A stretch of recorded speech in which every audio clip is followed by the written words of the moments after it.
नबी नगर विधानसभा के लोग अगर आपको मौका देते हैं तो पहला प्राथमिकता क्या होगा? इस पर कोई टिप्पणी नहीं करूंगा। मौका देते नहीं देते वो एनडीए क्या डिसाइड करे। नबी नगर ने मुझे बहुत मौका दिया। वो नेता हैं जो बिहार की बात करते हैं, देश की बात करते हैं, विकास की बात करते हैं। ये बांट के राजनीति नहीं करते, ये सबको समेट के सबको साथ लेकर राजनीति करते हैं।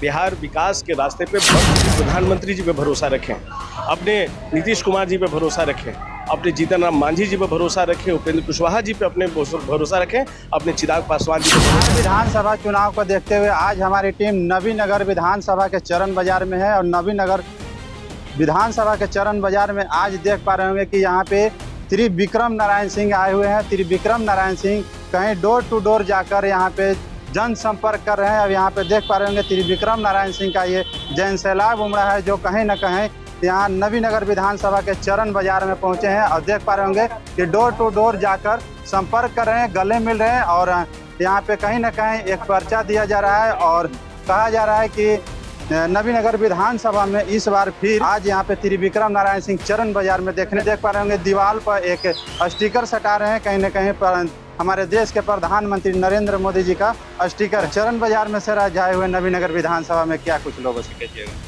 आज हमारा प्रधानमंत्री जी के निर्देश पे, अपने नेताओं के आग्रह पे, निर्देश पे भारतीय जनता पार्टी और एनडीए के सारे कार्यकर्ता घर घर जनसंपर्क महाअभियान हमारा चल रहा है और उसमें हम जाके आदरणीय प्रधानमंत्री जी का, आदरणीय मुख्यमंत्री जी का, आदरणीय जीतन राम मांझी जी का, आदरणीय उपेंद्र कुशवाहा जी का, आदरणीय चिराग पासवान जी का, हम लोग सब जगह घर जगह जाके प्रणाम कर रहे हैं। और केंद्र सरकार और बिहार सरकार ने जो किया है अभी तक उसका एक कम से कम छोटा सा रिपोर्ट का है। बाकी तो बहुत बड़ी लिस्ट है, लेकिन छोटा सा काम जो किया है वो हम लोग जनता। नबी नगर विधानसभा के लोग अगर आपको मौका देते हैं तो पहला प्राथमिकता क्या होगा? इस पर कोई टिप्पणी नहीं करूंगा। मौका देते नहीं देते वो एनडीए क्या डिसाइड करे। नबी नगर ने मुझे बहुत मौका दिया है और एक बेटे की तरह, एक परिवार की तरह और एक नेता की तरह इस तीनों की तरफ बढ़ा के मुझे यहाँ तक लेके आए हैं।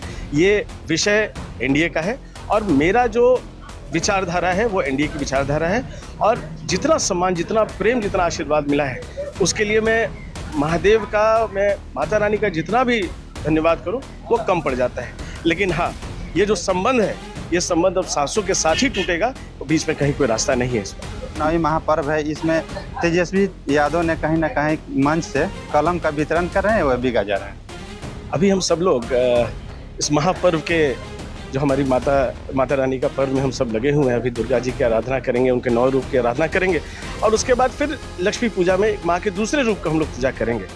तीसरा रूप हमारी सरस्वती माता है और पूजा अपने पुस्तक को, अपने शिक्षा को हम सरस्वती माता के साथ जोड़ के देखते हैं। मुझे लगता है कि फेंकना एक दूसरी मानसिकता दिखाता है, हमको प्रणाम करके बच्चों को देना चाहिए। ये मैसेजिंग ठीक नहीं है। हम जब सामाजिक और राजनीतिक क्षेत्र में होते हैं तो जनता और लोग और खास करके युवा पीढ़ी हम सबों को देखता है, हमारे आचरण को देखता है।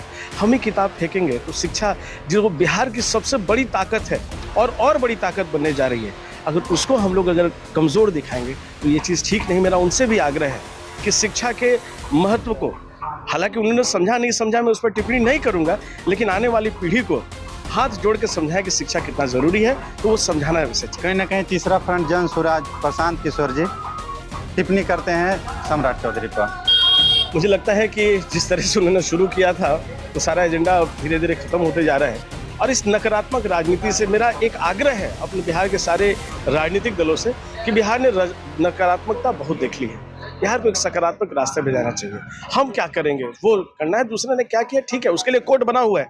बिहार की जनता बहुत बुद्धिमान और सबका आशीर्वाद रहता है। मुझे लगता है कि बिहार को प्रयोगशाला बोला जाता है राजनीति का, देश की राजनीति का। तो बिहार यूपी के लोग इतना समझदार जरूर हैं, भले वो घर घर जाके, गाँव जाके बोलते हैं कि आप समझे नहीं, आपको समझ में नहीं आया, तो दूसरा विषय है, लेकिन वो काम जनता पे छोड़ दें। मुझे क्या करना है, उनको क्या करना है, वो लाइन एक ड्रॉ करनी चाहिए जो सकारात्मक राजनीति है। बिहार विधानसभा चुनाव में महागठबंधन या जन सुराज, ये दोनों पार्टी से कितना प्रभाव पड़ने वाला है एनडीए को? ये बिहार की जो चुनाव है 2025 का जो विधानसभा है वो सामने सामने का चुनाव है। इसमें किसी को कोई गलतफहमी में नहीं रहना चाहिए। ये महागठबंधन वर्सेस एनडीए, यही चुनाव होने जा रहा है। ये भरमाने उरमाने से बिहार की जनता बहुत जागरूक जनता है, उनको पता है कि बिहार आगे बढ़ चुका है और ये एनडीए इस बार प्रचंड बहुमत से बिहार में सरकार बनाने जा रही है। कि उनको पता है कि एनडीए ही वो कुनबा है जो बिहार को आगे लेके जा सकता है। इसलिए बिहार की जनता भ्रमित हो ही नहीं सकती, कभी ना कभी हुई है ना कभी होगी। उन्होंने जंगल राज को भी देखा है और इन्होंने इस स्वर्णिम युग को भी देखा है। चलते चलते बिहार वासियों और नबीनगर विधानसभा के वासियों से क्या कुछ कहिए? अपने एनडीए पे भरोसा रखें, अपने प्रधानमंत्री जी पे भरोसा रखें, अपने नीतीश कुमार जी पे भरोसा रखें, अपने जीतन राम मांझी जी पे भरोसा रखें, उपेंद्र कुशवाहा जी पे अपने भरोसा रखें, अपने चिराग पासवान जी पे भरोसा रखें। ये वो नेता हैं जो बिहार की बात करते हैं, देश की बात करते हैं, विकास की बात करते हैं। ये बांट के राजनीति नहीं करते, ये सबको समेट के सबको साथ लेकर राजनीति करते हैं। बिहार विकास के रास्ते पे बढ़ चुका है। इसको किसी के बहलावे में आके इसको बेपटरी नहीं होने दे। बिहार बहुत आगे बढ़ चुका है। विक्रम नारायण सिंह क्या 90% या 100% माने नबीनगर विधानसभा से? जनता पूछ रही है। त्रिविक्रम नारायण सिंह यहाँ का एक मजबूत कार्यकर्ता है, 100% कार्यकर्ता है और अपने एनडीए का एक मजबूत साथी है। इसमें कोई चिंता नहीं करना है। चलिए, अभी हमारे साथ देख रहे थे त्रिविक्रम नारायण सिंह थे, नबीनगर विधानसभा से चरण बाजार से मैं ये रिपोर्टिंग दिखा रहा था। ये रिपोर्ट कैसा लगा आप लोग के अपना राय कमेंट सेक्शन में जरूर दे। अगले अपडेट में फिर मिलेंगे, तब तक के लिए नमस्कार।